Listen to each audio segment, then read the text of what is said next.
Wolff-Fisher अभिक्रिया। ये important अभिक्रिया है। ये चैप्टर आपके अल्कोहल, कीटोन और एल्डिहाइड इस चैप्टर से रिलेटेड है और यही आज हम पढ़ेंगे। यहाँ पे हम लेते हैं कार्बोनिल कंपाउंड। कार्बोनिल कंपाउंड जैसे कि हम यहाँ लेते हैं CO2, CO2 ये एल्डिहाइड यूज होता है या फिर कीटोन यूज होता है, तो हम यहाँ लेते हैं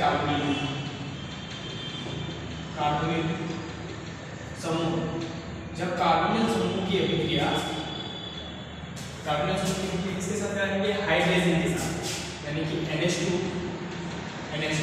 जब हाइड्रोजन के साथ अभिक्रिया कराई जाती है तो हमारे पास यहाँ पे इंटरमीडिएट मिलता है। उस इंटरमीडिएट को हम बोलते हैं हाइड्रोजन, यानी कि ये जो बॉन्ड होगा ये बॉन्ड ब्रेक होगा किसकी तरफ? ऑक्सीजन की तरफ ये बॉन्ड ब्रेक होगा। आपको यहाँ पे इसको इस तरह से याद नहीं रखोगे, आपको इस तरह से याद रखना है। यहाँ पे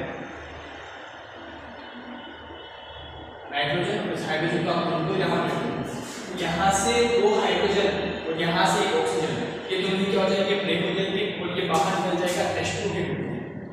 यानी कि यहाँ से बाहर निकला है ऑक्सीजन, यहाँ से बाहर निकला है H2, ये बाहर निकल गया H2। अब यहाँ पे कार्बन की कितनी वैलेंस फ्री हुई है? 2 वैलेंस फ्री हुई है। नाइट्रोजन की कितनी हुई है? 2 वैलेंस फ्री हुई है। ये नाइट्रोजन सीधे जाएगा किसके साथ जुड़ जाएगा? कार्बन के साथ जाएगा। तो हमारे पास यहाँ पे लिखा कार्बन डबल बॉन्ड नाइट्रोजन के साथ यहाँ जुड़ा हुआ है NH2। इस समूह को हम बोलते हैं हाइड्रेजोन।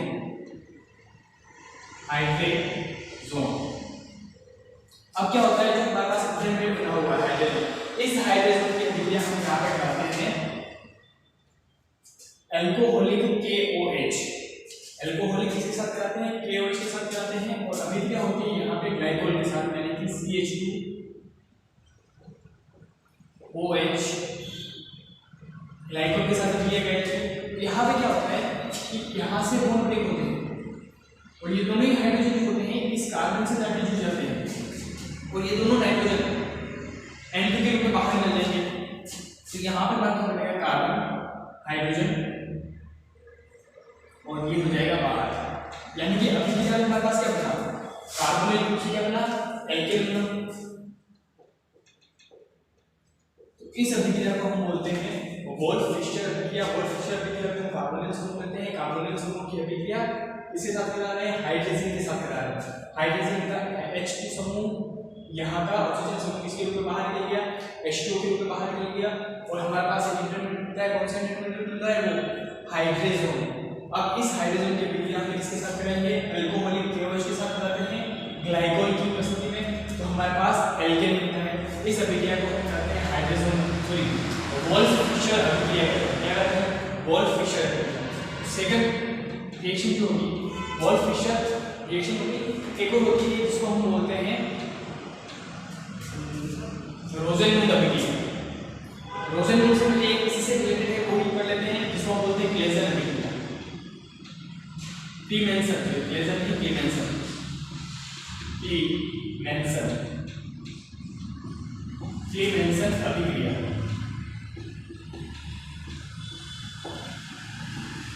क्लीमेंसन अभिक्रिया में भी हम कार्बोनिल समूह को ही लेंगे, यानी कि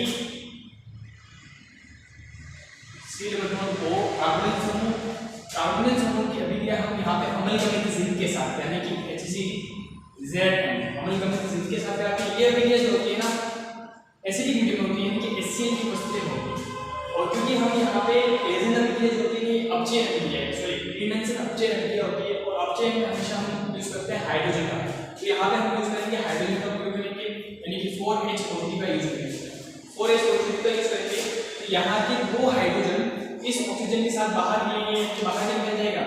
H2 बाहर निकल जाएगा।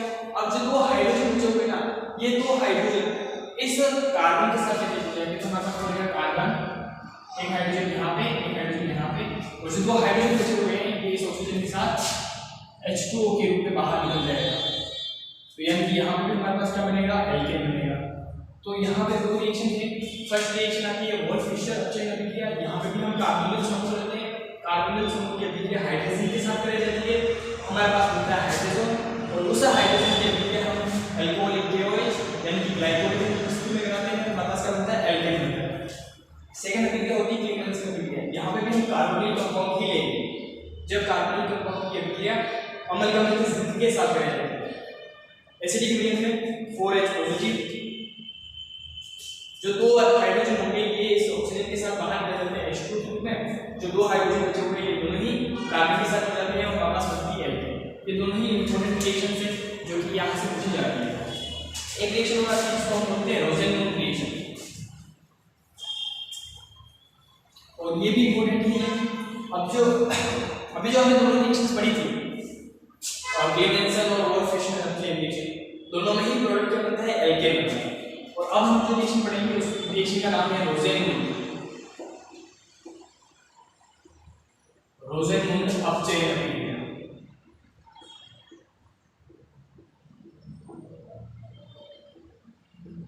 रोसेनमून अपचयन अभिक्रिया, यहाँ पे हम जो क्रिया करेंगे उसको हम बोलते हैं एसिड क्लोराइड RCOOCl।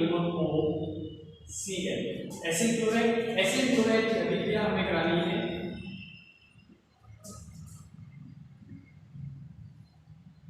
PbVaSO4,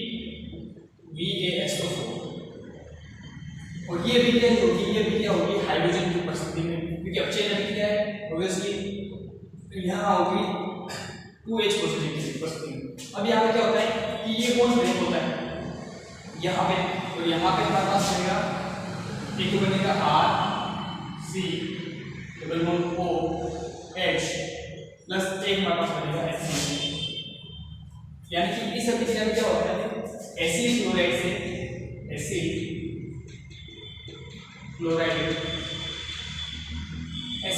हमारे पास बनता है एल्डिहाइड।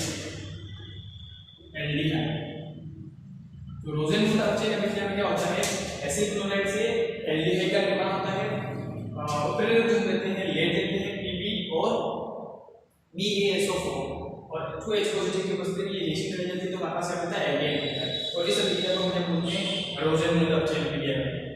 तो आप